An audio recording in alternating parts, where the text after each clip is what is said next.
Hello. ഇത് ഏഷ്യയിലെ largest Baptist church ആണ്. Biggest. വലിയ ഏറ്റവും एकदम വലിയ Baptist church. ഇത് നാഗാലാൻഡ് മോൺ ഡിസ്ട്രിക്റ്റിലെ ആണ്. നാഗാലാൻഡ് മോൺ ഡിസ്ട്രിക്ട് ഇത് ഏത് ട്രൈബാണ്? കൊന്യ ട്രൈബ് ബാപ്റ്റിസ്റ്റ് ചർച്ച്. അപ്പൊ അവരുടെ ചർച്ചാണ് അത് നാഗാലാൻഡിലെ മോൺ ഡിസ്ട്രിക്റ്റിലാണ് സ്ഥിതി ചെയ്യുന്നത്.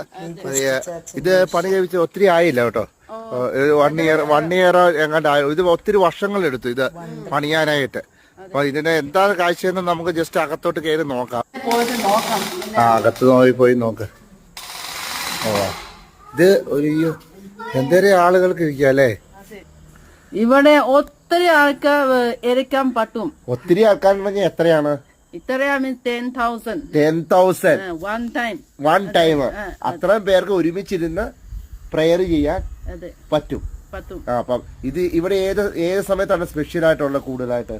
സൺഡേ, പിന്നെ ഇങ്ങനെ ഒക്കേഷൻ മീൻസ് ക്രിസ്മസ്, ഇപ്പൊ ഗുഡ് ഫ്രൈഡേ ഉണ്ട്, അങ്ങനെയുള്ള സമയങ്ങളിൽ ആണ്. ഇത് ഏത് കൊന്യ ട്രൈബ് ആണ് ഏറ്റവും വലിയ ട്രൈബ് നാഗാലാൻഡിന് അല്ലേ? അപ്പൊ അവര് എന്തെങ്കിലും ഇതുപോലെ ഫംഗ്ഷൻ ഉണ്ടെങ്കിൽ ഇങ്ങോട്ട് വന്ന് ഇപ്പം ടുഗദർ ആയിട്ട് ചില സമയത്ത് ഇവിടെ ഇരിക്കാൻ സ്ഥലമില്ലെന്നാ പറഞ്ഞേ. പ്ലേസ് കിട്ടത്തില്ല, അങ്ങനെ കിട്ടത്തില്ല. അപ്പൊ വെളിയിലാണ് ആളുകൾ. ഇതിപ്പോ നമ്മുടെ ടോപ്പ് വ്യൂവിലാണ് നിൽക്കുന്നത്.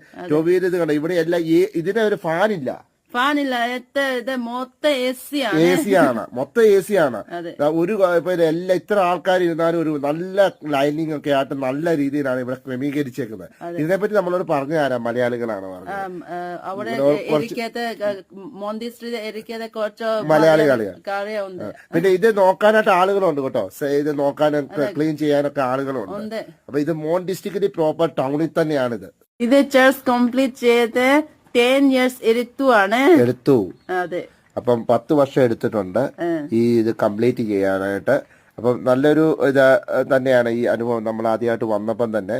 അപ്പൊ ഇതിനെപ്പറ്റി എല്ലാവർക്കും ഒന്നും അറിയണമെന്നൊന്നും ഇല്ല ഇങ്ങനെ ചർച്ചിനെ പറ്റി. അപ്പം മോൺ ഡിസ്ട്രിക്റ്റില് പ്രോപ്പർ ടൗണിനടുത്ത് തന്നെയാണ്. ഇത് 100 കോടി അധികം ചെലവ് ആക്കിയിട്ടുണ്ട്. അപ്പൊ നല്ലൊരു അനുഭവം തന്നെയായിരുന്നു നമ്മൾ വന്നപ്പം. തീർച്ചയായിട്ടും വരുന്നവർ കാണാൻ പറ്റും.